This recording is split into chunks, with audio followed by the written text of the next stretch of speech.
study, and play come together on a Windows 11 PC. And for a limited time, college students get The best of both worlds. Get the Unreal College Deal. Everything you need to study and play with select Windows 11 PCs. Eligible students get a year of Microsoft 365 Premium and a year of Xbox Game Pass Ultimate with a custom color Xbox wireless controller. Learn more at windows.com/student offer. While supplies last. Ends June 30th. Terms at aka.ms/collegepc. Morning decisions. How about a creamy mocha frappuccino drink? Or sweet vanilla? Smooth caramel maybe? Or a white chocolate mocha? Whichever you choose, delicious coffee awaits. Find Starbucks Frappuccino drinks wherever you buy your groceries.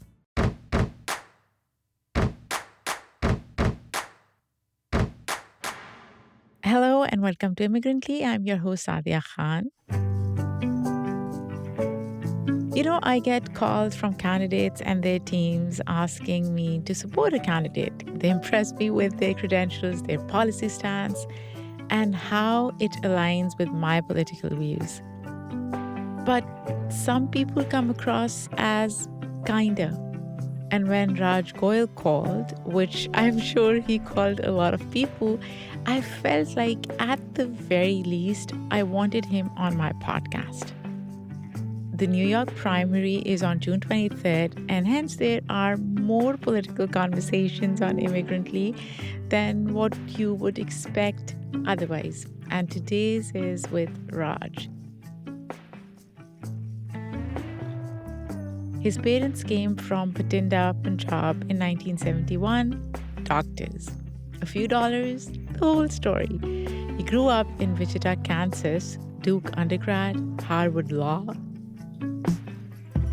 worked at the ACLU after 9/11. In 2006, became the first Indian American ever elected to the Kansas legislature.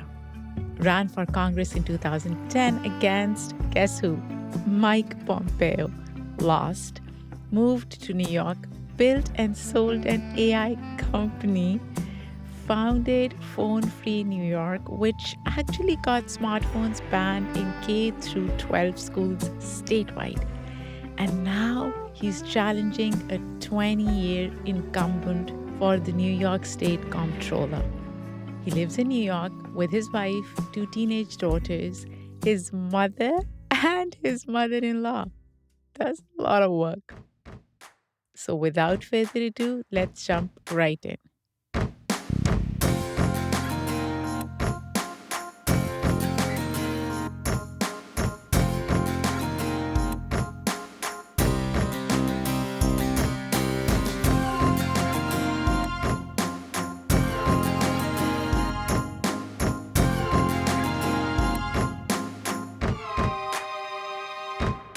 Welcome, Raj. I'm excited to have you on Immigrant. Thank you, Saadia. How are you doing? I am okay. Okay. Did the Knicks win yesterday or no? Is that a serious question? That is a serious question because I am not into basketball. I don't watch it, and I did not check the news in the morning. Fascinating. So yes, the Knicks crushed, and it was a great game. I'd say I don't think I've seen, well, there are other cities like this, but I think the relationship that the city has to the Knicks is profound, unique, and it's actually even stronger. The Giants and the Yankees and the Jets and the Mets, they have incredibly loyal fan bases, but I would say the Knicks cuts across every line that you can imagine. Race, class, culture. It is an amazing thing. I mean, people are walking with an extra bounce in their step. I know, and I thought I would have the time to check what happened at yesterday's game in the morning, and I didn't. So I apologize to all the New Yorkers. I'm sorry. I'm still into cricket and tennis. Yes. And F1 is something that I latched on to recently. Interesting. Oh, so you're a sports person. Not a sports person. Yeah. I just like a few.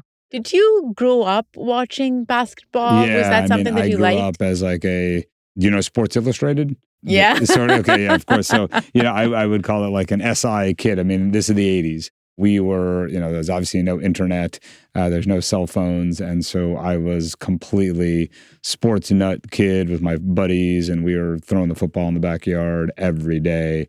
I played as many sports as I could. I was a decent athlete, but let's call it decent at best. and I was, I'd say the main sport, I played football for 4 years. Oh, wow. Played, basketball, and then I played tennis mostly. Were you ever interested in cricket? I only know cricket to the extent that I would visit India, and my cousins, of course, would. So I've watched cricket, of course, and I love the fact that it's becoming a big thing here. Like that big game out in Long Island. What was it? Oh, it was India-Pakistan. Right, what am I saying? right. Yeah, of course. Excuse me. Yeah. And so from my vantage point, it's grown exponentially. My friends who are in the sports world, they tell me that it's growing. I'll say I monitor it at the very highest level. I know who Sachin Tendulkar is, which is kind of like Raj, saying, you have to catch up on a lot. Yeah, that's like saying you know who Michael Jordan is, right? Right. Yeah, exactly, yeah. I look at it more since I grew up here, and it is not something that is, I'm a big I went to Duke for college. I'm a big college basketball guy, big football fan. Obviously a basketball fan and tennis guy. So, it is... I get it. I mean, I have two girls who were born and raised here, not interested in cricket How at old are all. they? Oh my gosh. One is 20 and the other one is 23. You have two daughters who are 20 and 23? Yeah. Wow. Okay, that's incredible. You must have started when you were 10 years old. I have two daughters as well, and I'd love to talk about they have 14 and 16. We could talk about that for forever. Forever. I don't know. I mean, raising daughters. I talked to Ashley, our sound engineer, about that a lot, but we could have another podcast about that. In fact, I got to say, my family supports this campaign fully and totally. And we're a very, very close family. And we're going to talk about this. We live actually with my mother-in-law and my mother. So the multi-generational thing is very, very important to me. And I'd love to explore that. But I'm going to say this other, I miss them so much because I'm sort of out in the morning and I'm gone all day. And I've missed a lot of milestones. In fact, tomorrow is my 14-year-old's 8th grade graduation. Oh. And at her school, they make a huge deal of it. And they do a really, really nice job with it. And I'm certainly excited to be there tomorrow morning. And you will be there. Yes. And I will definitely have some Kleenex with me.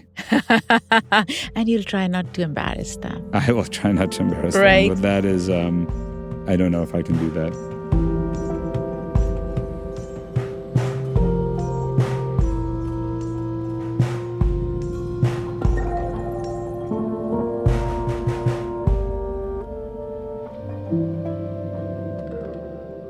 Okay, let's talk about your parents. They're from India. They moved from Bathinda. Is that correct? Yes. I am unusual, I would say, in this regard, which is I have done 20 hours of filming in 1997 of my family history. So when I left college, I had done a ton of traveling and I had a bunch of friends and we were partying around. But I did something unusual, which is right after college, instead of doing sort of the big trip, I went on my own to Punjab and I went deep into family history. And I have sort of become the self-appointed family historian.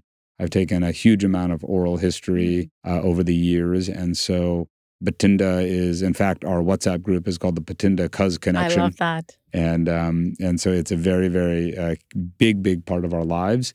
And I have to say I'm very, very somber, but I lost my mamaji last week. Oh, and so I'm so sorry to hear thank that. you. Yeah, in fact, on the way here, WhatsApp, the cousin group, they had just sent some images of his memorial, and I was sort of having a moment on the subway there. My colleague who works with me was probably wondering what was going on. And so Bathinda is really the house that my parents were married in, that my mother was born in, that her sisters, she has 5 sisters. My mom's now 83, but her eldest sister is 90. And still alive. I'll talk about as well. It's not easy for me, but I lost my father several years ago and my father-in-law. Of course, in South Asian diaspora, we have this concept of taking care of the elders. In America, it gets a little bit scrambled. And I think that for our generation, what happened is that the emphasis was so extraordinary on success. My father worked so hard. He came from nothing. He was like almost a village kid. And what happened is he just, he was a physician, but he just came from nothing. He served in a war. He served in the villages. Really, for even an Indian American immigrant story, his is very unique. And he was just so just hell-bent on making something of himself. And he was kind and gentle, but gosh, he wanted to work. And so he would just sacrifice anything. They just didn't prioritize what we would call the soft stuff. And I don't mean that interpersonally. I mean that in terms of like, gosh, it'd be great to be together more. Or, he was like, look, if you have to go to Siberia to, get the training that you need and it's personally difficult, you just have to do it. And I wonder if that's generational or if that's an immigrant thing. Because I am an immigrant. My husband is an immigrant. And this mentality of we took such a big risk and we came to the U.S. with nothing. It's amazing. It's just amazing. We have to make it work. Yes. And we have to make it work not just for ourselves, but for our relatives who are back in Pakistan, in our case, and judging us for leaving Pakistan. So I think it's just this idea of self-validation and how do we achieve that through success in the U.S. I do want to talk about your parents coming to Rochester. Yes. But then they eventually moved to Wichita, Kansas, Midwest. Every time I think of an immigrant living in Midwest, and a lot of them do, I'm like, what was that experience like? So yes, mom and dad, before I'm in the picture, moved with my then 3-year-old brother, who's now 58. They moved to Rochester. My aunt, my Masi, and her husband. And actually, this is the stage of life where we lost my uncle a year ago. And he was my closest uncle to me and miss him dearly. He was very political. So they were in Rochester. It was a hub for all these DACs, doctors, engineers, what have you, And so mom and dad go there, they do their medical training, and then they rattle around from apartment to apartment chasing training. I'm born in Cleveland because my father's dream was to study at the Cleveland Clinic as a cardiologist. He accomplished that. And then my father's best pal, who's an Argentinian, who's still alive, Carlos Salgado, he had discovered Wichita. And he, as the story goes, he calls my dad and says, Christian, I found a place where we can set up a practice. And my dad said, what's a Wichita? and don't know if it's true, but, it's maybe an apocryphal story now. So that's where we were raised. I think I moved when I was 9 months old, started in an apartment, and mom and dad. Can you imagine my mother, being an obstetrician, was the only female, forget even being foreign-born, accented, brown-skinned. She was the only female doctor delivering babies. At that time in the 70s, obstetrics was purely male-dominated. But I heard that people would not refer patients to them. Oh, definitely not. I mean, and then your mother built her practice with Filipino American doctors. Is that true? Yes. What an amazing research you've done. Yes, it's an amazing story. Yeah, of course they were shut out from sort of the power structure. Always felt different. And, to your point about immigrants and the identity that you feel like you have to be better, you have to be, that's why my father had, and my mother had incredible training. They went to Ames and they didn't just get MBBSs, they got MDs. And my father had an MBBS and an MD. And so my mother, yes, they were sort of in that referral network. She's ended up practicing with Filipinos. And then let me add another wrinkle, which is by the end of their time practicing, all Vietnamese patients. Yeah. Because the Vietnamese community, which is very, very strong and large, you get to another immigrant diaspora and another wrinkle to this complexity, which is in the South Asian diaspora, you had a lot of professional immigrants. In the East Asian diaspora, where I was raised, it was more of a working class community that what attracted a lot of Vietnamese and Cambodians and Laotians were the airplane factories, the aviation factories. And so, interestingly, and there were very few physicians in the community. And so my mother and father, being Asian American, of course, had relationships. And so they ended up being the referral. So the referral network, if you can imagine, that is typical. They were shut out of the power structure. But they sort of built an alternative one by accident and by necessity. But immigrants helping immigrants, right? Isn't that such an endearing story? So did your mom or dad ever tell you this story? Or what was their understanding of how they viewed their success in the U.S.? Did they ever talk to you about this? Oh, yeah, sure. My father was, in many ways, I think, always wanting more. I think I probably have inherited a fair amount of that. We'll talk about that. Yeah, always wanting to go and achieve and have an impact. And so, my dad was, unfortunately, I think maybe sometimes deprecating and downplaying how much he had accomplished. And he was a very, very brilliant man. I think anybody would acknowledge was in a room full of doctors. He had always done his research. He had great instincts. He had just had this, he was a doctor. One of those, he was somebody who lived to practice medicine. It's what he sustained him, and it's what fueled him, and he did it at the highest level. And so, but he would have loved, let's be frank, he would have loved to have had more maybe recognition, maybe sort of gotten farther in the profession. Now, he gave his patients the shirt off his back, and I can tear up thinking about all the residents he trained, because I'd say, your dad would stay late and he'd mentor me and so on. So he was that kind of guy, but, sure, he had no money and he needed to pay for his kids. And so he had to set up shop wherever he could. But then you went to law school. Well, my older brother went to law school and sort of blazed a bit of a trail for me in terms of not going on the medical route. And but I was always, from a very, very young age, driven to public service and driven to sort of these leadership roles. I don't know why or how. My joke is that my mom dropped me on my head as a kid, but of course she's an obstetrician, so that's not very funny to her. Of course, my trial lawyer friends, they love that joke. They're like, so. It is one of those things. You never know where these sparks come from. And I was just always, obviously the academic success I was blessed to have, and it was a priority for me. But I also was very social and always, surrounded by people, and it was important to me, and also always very focused on trying to make an impact. And, on the immigrant front, maybe that was, they never talked about it. There's never an explicit conversation. Raj, we expect you to do Y. I'm surprised, though. Like, a lot of immigrant parents are very explicit in terms of success. So maybe your parents were nicer, gentler.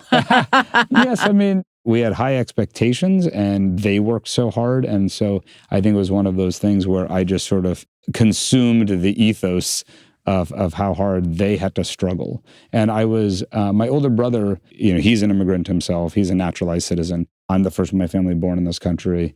And so, I think that we had this chip on our shoulder, this notion of just sort of having to, we had to overcome and do more. And I just know it wasn't easy. And that's why it was so important to me to sort of plumb into the history of my mom and dad and the entire family story. And in fact, whenever I have some space in my life, I have some things I definitely plan to write and plan to develop around all that material. Anything fascinating you found through that research? My father was literally raised in an open-air abandoned building that they called the Machine in Ramamundi, which is a village outside of Bathinda. And then I went to the actual village called Narang, where my father was born. And even in 1997, it was difficult to get to. Back in the day, they could only go by donkey. And even in 1997, the primitive conditions there were people literally living in mud huts. And we drove up, and that's where my father was born. And so, my mother's family was a little bit more well off, and they had a grain business, but it was still India in the 30s and the 40s and the 50s, very, very backwards. And, now, as I mentioned, we lost my Mamaji just last week. So we don't even know that house. I was just there last year, and it's that iconic joint family house that's been almost 100 years in the family, the businesses in the grain market. So these are the kind of stories that come to mind, these little touch points, where that village where my father was born, the house where my mother's family is, it's still iconic and still there. And they've done some renovations, and they had a buffalo when my mom grew up, and they would literally just milk it, all of those things. I want to circle back to something you just said. We were talking about your academic accomplishments, and you said you were blessed. Interesting choice of words. you were hardworking probably, right? So you're not giving yourself full credit. Yes, I guess I was always a good student, and it was important to me, and I worked hard at it. It also came to me. Nothing is easy. I think what surprised my parents is that maybe they expected academic success. What they didn't expect that I was also student body president, and that I was sort of this leader on social causes. I protested at a chemical factory, protested the pro-life movement in our city at age 15. I was just very engaged in political life. How did they view that? I think the irony, of course, is that they've ended up being very political, but they were Democrats. And here in New York, that's like something obvious. But you can imagine this is didn't even use the term at the time, but the reddest part of the country. And they became citizens in 1979. They cast their first vote for Jimmy Carter in 1980. And so we were always swimming against the tide. That's where I sort of have, I think, probably that in my deep heart's core, which is we can make change, we can work, we can, just climb the highest mountain if you can. And, and maybe that's why I'm, in this campaign even right now. Raj, but politics is messy, right? Very. And you started it early on. You ran against Mike Pompeo. You lost. But then you moved to New York. What did that loss teach you at the time? Well, I tell you, if I could, backing up even a little bit more. So I went on my journey, and it was my dream and my passion to be a civil rights lawyer. And I have read and studied a tremendous amount, and I felt connected in a sense to the civil rights movement. I knew very much about the connection between Dr. King and learning from nonviolent civil disobedience and satyagraha of the independence movement in India. I worked in South Africa. Truth Commission for Archbishop Tutu. And of course, that's where Gandhi got his start, and Peter Maritzburg and so on. And so I felt very connected to that. And I had accomplished that goal and that dream of I worked at the NAACP Legal Defense Fund. Did you work at ACLU as well? And of course, yes. Then I spent, very formidable time at the ACLU right after 9/11.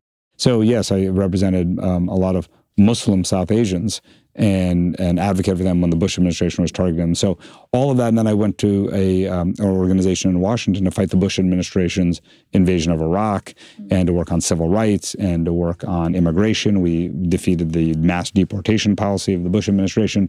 But I wanted to do more, and I wanted to be closer to my parents. So I went back to my hometown, and I did so because I wanted to prove that progressive politics could win in the hardest place, and we did. And you did, And we did. And so when I won probably the biggest election for State House Democrats in the country in 2006, and I knocked 8,000 doors, and I didn't change my name, I didn't change my religion. I'm so glad you did not change your name and your religion. Here's the funny part. They wanted to, my full name is Rajiv, which I'm very, very happy, proud of. I've just gone by Raj, in terms of a nickname, sort of like maybe a Bob Robert sort of thing. And they kept, in all their attacks, they'd always call me Rajiv, the real Rajiv They thought Goyle. you were somehow hiding something. Well, of course, but also they wanted, I'm going to coin a phrase here, foreignize me, right? They wanted to show this odd, because that's an odd name, particularly there. And so in any case, I served 4 years and, did a lot of great work there, and then ended up running for the U.S. House. And Mike Pompeo called me, a turban topper and a communist and a terrorist, and they darkened our photos. And so I think to some extent, I sort of just internalized all that and just have a very thick skin on all that. And that's good for politics. New York is such an important part of our story. And I'd love to talk about the fact that, my parents moved here and then my in-laws moved here. And so they moved here first? No, sorry. So this is after, so I lose that race. And then you moved to New York? I moved to New York. My wife is totally a New Yorker. She's from Orange County. Her parents were public school teachers for 30 years, Orange County. And then my late father-in-law and my mother-in-law are just tremendous salt-of-the-earth community folks. They built the Indian Mandir off the Thruway in Orange County.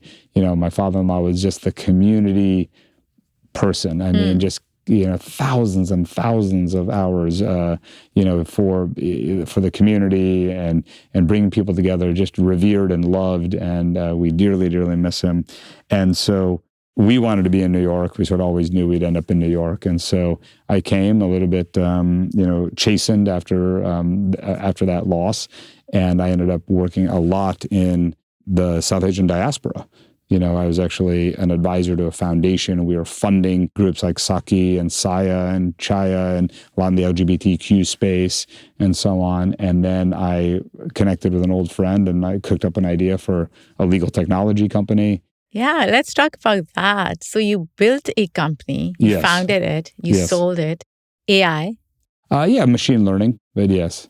What was that experience like? Yeah, Being an entrepreneur. Yes. I mean, many people would ask me, so wait, you were a state representative and now you're a tech co-founder and CEO. And I would say, look, I find it a very consistent journey and a through line, which is when I see a problem, I want to solve it. And I think there is a big problem in corporate waste in these budgets. And actually the legal system, I think, is horribly in need of reform. And the legal system is one that doesn't serve our country, our society very well. That's what it's made to do. And it just unfortunately is in a place, nobody's fault really. It's just sort of one of those systems that spiraled. So you have a huge demand of need for people who can't access the system. You have extraordinarily expensive lawyers. You have, I have an entire, that's a whole nother podcast, how our legal system should be far more responsive to our citizenry and to its needs. And so that was the animus, the animating factor in the company. But we were a corporate company, and we built software, and we sold software, and we delivered for our clients, and we delivered for our investors, and so on. So it was a great private sector experience. Co-founded Impact and originated the idea, which is the largest South Asian political organization now in the country. We've elected hundreds of South Asians up and down the ballot. I was on the board of Planned Parenthood here.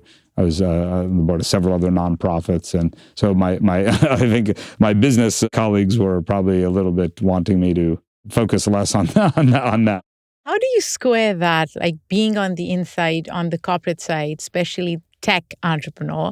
People are skeptical now, right? Yes, they should be. They are, right? They should be. But then you're also running to be the New York State Comptroller. Yes.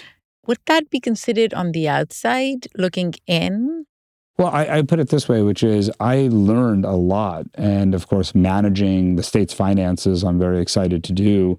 And right now, I think they should be done in a much better way, which is why I'm running, which I'm sure we'll talk about. But the private sector experience I've had has trained me in so much of what needs to be corrected in the private sector. And so, with that experience, now I know sort of where the bodies What to correct? Well, yeah, where the bodies are buried. And so I see the excesses of Wall Street. I see, and I saw very much like what happens, you take private equity, for example. Private equity is now in youth sports, in housing, in buying emergency rooms. Well, I've seen how that industry works. It is not appropriate. It is not good for anybody, but we have this financialization. We have this financial Wall Street mindset that has taken over everything, of course, with Donald Trump's exorbitantly grotesque corruption in every possible way, not only for his family, but just loosening the rules. We have, Saadia, we have a real life example with SpaceX. We will all be jammed. There's hundreds of millions of people who have index funds. There's a controversy around NASDAQ and SpaceX right now. That's right. Right? That's right. Can you talk a little bit about that? Just so what happens is there's very important investor protections around how you get listed into the index funds and when you can sell your shares and so on. And so Elon Musk has bullied his way into bending the rules, and it affects all of us. And because we have a federal government that is completely owned and operated by Trump Inc., of course, they've relaxed all these things.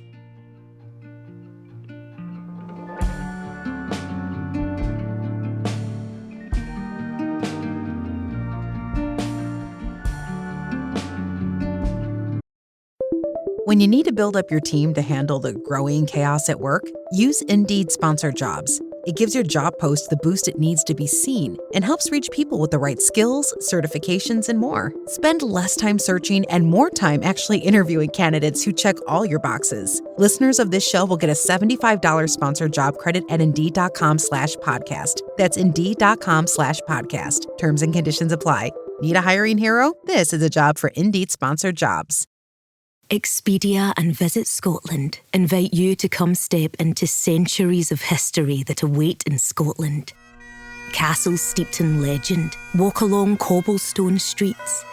Come share the warmth of stories passed down through generations. This is a place with a past that is fully present today and all yours to explore. Plan your Scottish escape today at expedia.com/visit Scotland.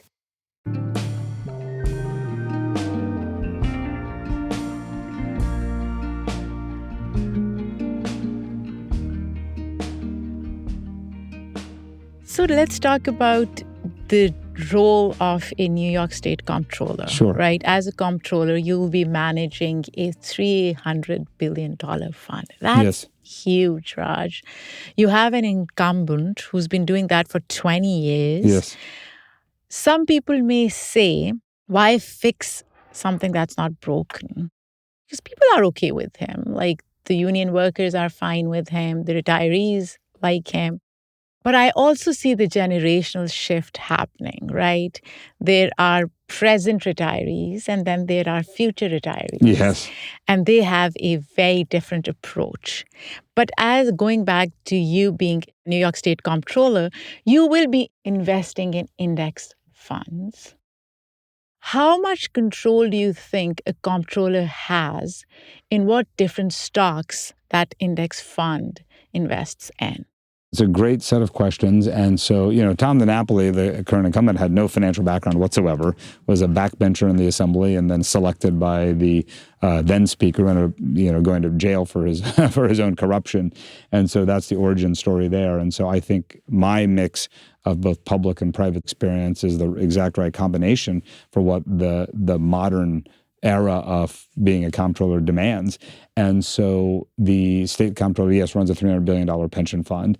I think that, to your point, of course, the establishment is supporting a long-time incumbent. There's no surprise there.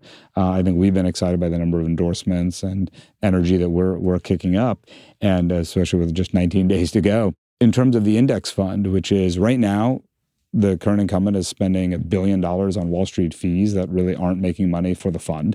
That's an outrage, and that's something that needs to be stopped because we could be growing the fund. It should be a bigger fund. Of course, I'm happy that the fund is not insolvent, but remember that the reason that's the case is that if the fund is performing poorly, then taxes are raised. So it's really a balance. And so what's happening is if you turn one dial down, the other dial has to go up. Nobody wants the fund to underperform. Correct. Because then the taxes will go up. That's and right. People don't like higher taxes.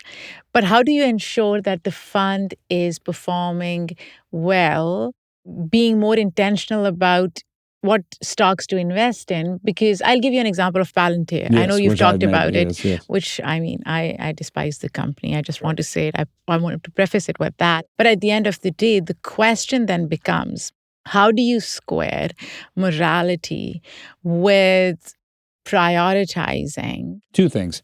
So number one is, especially in a public pension fund, everything is intentional. So Tom DiNapoli himself, after much pressure, divested from gun manufacturing after Sandy Hook. On the foreign bond portfolio, for political reasons, he has over $350 million in Israel. And that does not really financially make any sense. The rest of the world has less than $300 million. So he's making political decisions each and every day.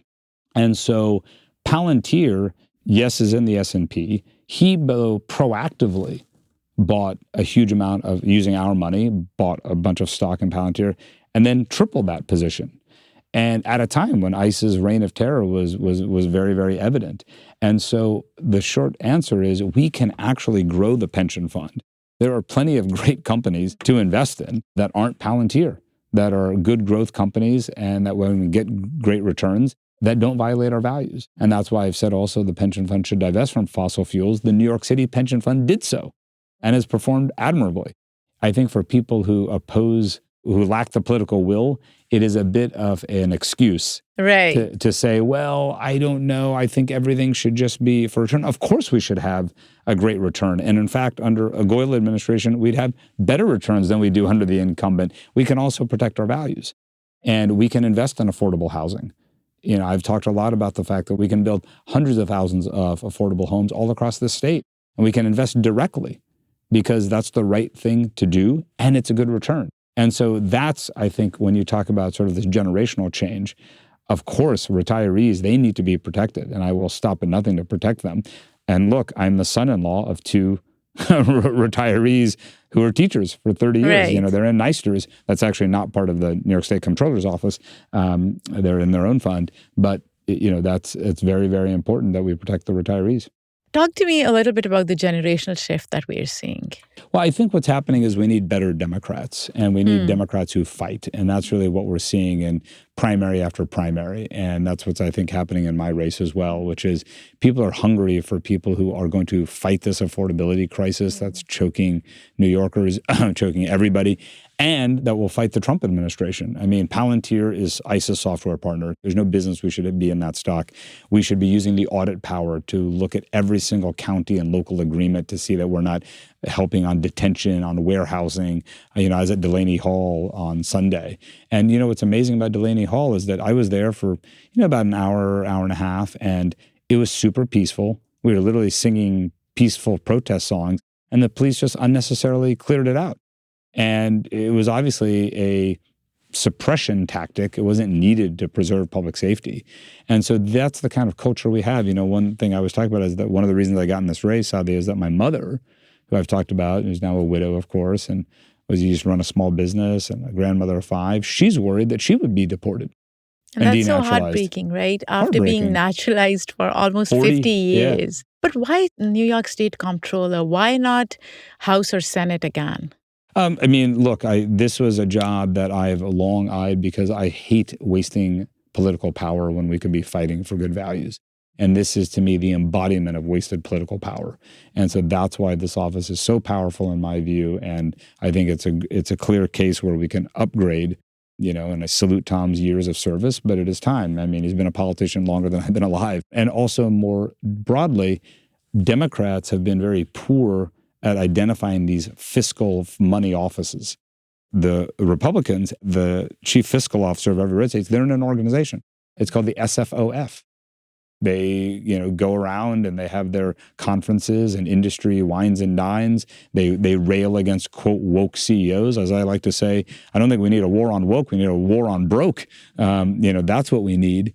And so I will, of course, organize the blue state pension funds so that we can fight back and protect our values. And most importantly, protect our pensioners. And that's the vision, I think, that people have of this office, of the way that Democrats should act right now, as opposed to going along and getting along. So you've been running this campaign for a while now. What are some of the conversations that you've had with folks that really resonated? I think when people tell me that, look, they're just looking for government and the political systems to be responsive to the fact that they can't afford their utility bill. I'm focused like a laser. That's the issue probably I've talked about most, which is getting under the hood of Con Ed and National Grid and PSE&G, because those books are cooked. There is no reason that we're paying more and more and more for our electricity bills, delivery charges. And it's because there's this little obscure agency that's very powerful in Albany that Tom DiNapoli refuses to audit, that he refuses to expose. We have these AI data centers all over the state that are cropping up. I support a moratorium on that. And so when people tell me like, hey, what's happening? Why is this data center coming into my neighborhood? What's changed on the delivery charges? Why is that going up on my National Grid bill? My kids can't get a job.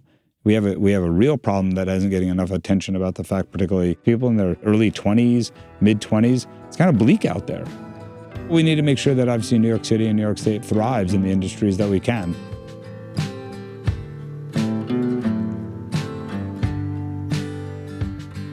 Where is Daredevil? I'm right here.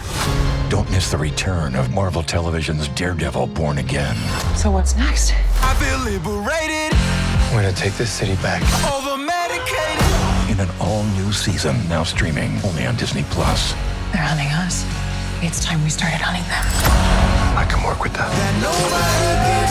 This should be tons of fun. Marvel Television's Daredevil Born Again, now streaming only on Disney+.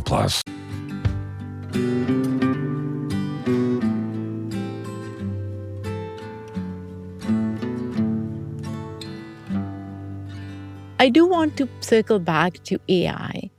As a small organization, I feel like AI has been a blessing for us in many ways, right? Because a lot of stuff that we could not do otherwise, AI facilitates that. It saves time, money. As a startup, I feel Immigrantly has benefited from AI. I read this morning the MTA is looking at some AI tools that can detect when people fall onto the tracks. How about detecting disease? Think about radiology. The machine can see things the human eye can't. But at the same time, I see that conversations around AI, the technology itself, you talked about data centers, and that's a concern to have. But how do you square the benefits versus the risks of AI? Because in my mind, AI is here to stay.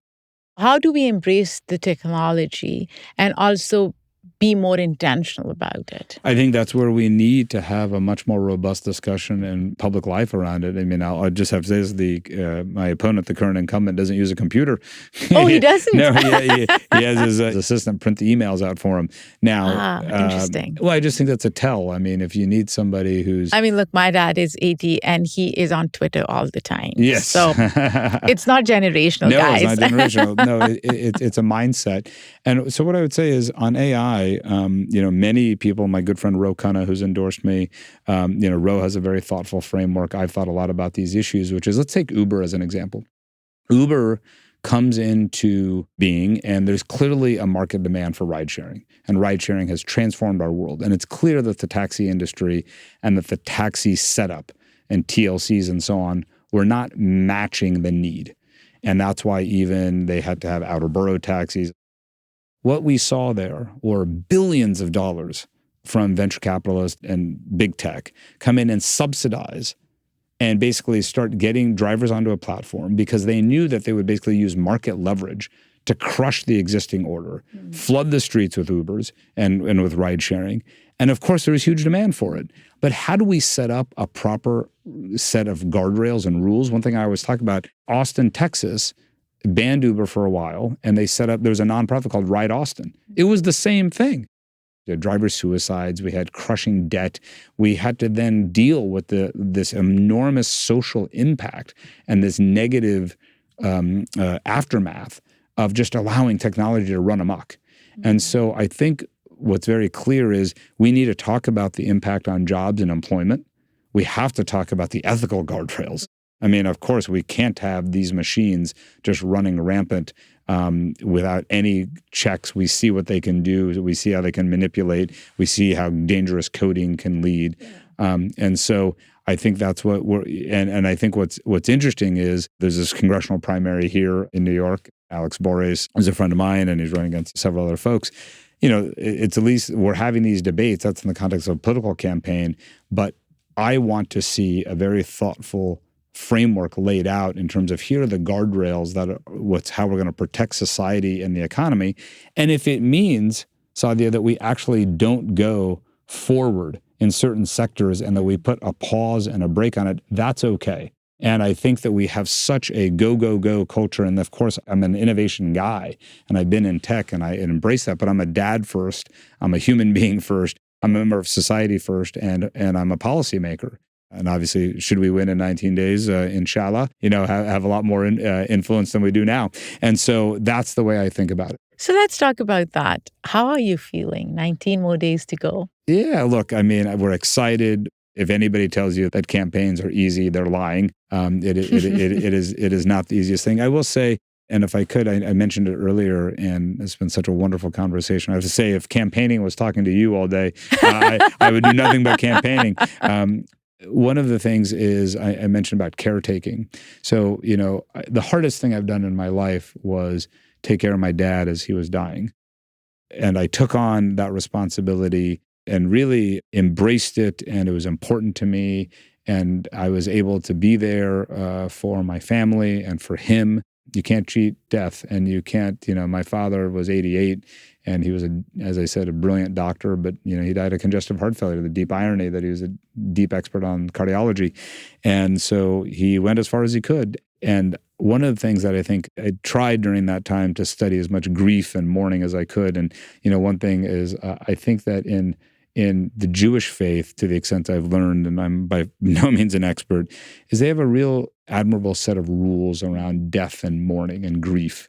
And I think in the South Asian diaspora, we lack that. Yeah. And I think what we do is we have a deep emotional response as is natural. We have a lot of formality and a lot of ritual Absolutely. and very little processing around what this caretaking and this grief does. And I think it's a larger problem in society. One analogy I always say is that when maybe it's with a mom who delivered 5,000 babies, but back in the day, it was this notion that the woman goes and delivers a baby, the dad is at the bar drinking, and then she's just supposed to get back to her home duties, and the dad is And now what we realize, and of course there's still so much more we have to do, but now we realize that it's both exciting and amazing, but it's a trauma. Oh my gosh. It's economic, Yes. it's personal, it's emotional, it's mental, and so we have very important policies that we need to strengthen that are still inadequate, but that we have a recognition in society that it is something important. And that is the person who's not giving birth is also a part of that and needs leave and so on. Well, I think around caretaking, like when your kid is sick or your loved one is sick or your sibling or your parent, we sort of just say, oh, I'm sorry. And then we sort of say, are you coming back to work on Thursday? That's true. Or, and people oftentimes have to fly. At the age I'm at, people are dealing with obviously, elderly parents and young kids. I'm very proud of the caretaking that our family's done, my wife and I salute and applaud all of the other caretakers out there. And it's one of the things that, I've talked a lot about to the extent I've been able in the campaign.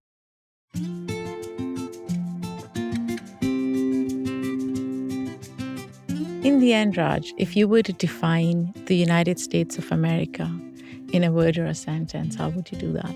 I would say that America at its core is about a community that thrives. And the reason I say that is that community is at the core of how we meld all these different people. There's no country that has ever done what America has done and continues to do. And I think thriving is really being able to afford living here. I talk about being the affordability watchdog in this role, and that notion of forward success and growing so that our children live a better life than we do, that's at the core of America as well. And so it is really, and maybe that's part of the immigrant mindset that I have, but it's a community that thrives. I love it.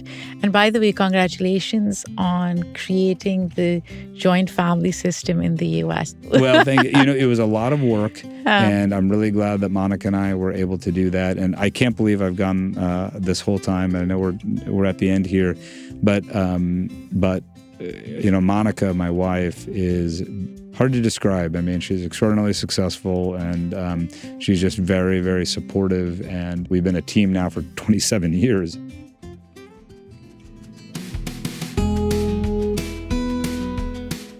Where can people find information about your campaign, Raj? They can go to rajgoyle.com and Instagram, rajgoyleny.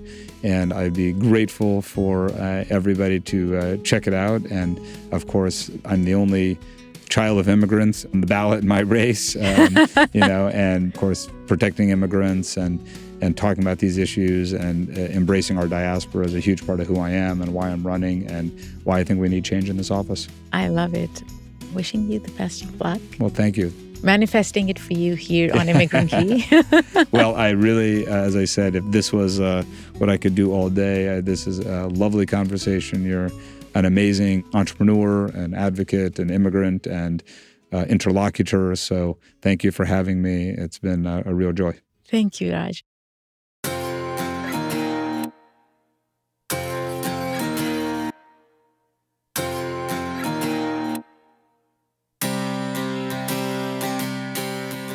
I keep coming back to his mother, practicing medicine alongside Filipino-American women because the door was shut, eventually serving a community of Vietnamese immigrants. You know what? That's just what people do when they decide the door being shut for them doesn't mean it stays shut for everyone. Whether that translates to managing a $300 billion pension fund. That's for you to decide. Learn more about Raj and don't forget to register and vote. And remember, if you like this episode, give us a thumbs up, maybe a 5-star review, share it with a friend, a skeptic, and come back next week for another Immigrantly episode. This episode was produced and written by me, Saadia Khan. The editorial review is done by Shay Yu. Our sound designer and editor is Lou Raskin. Immigrantly's theme music is by Simon Hutchinson. Other music by Epidemic Sound. Come back for another incredible Immigrantly conversation and be kind to others.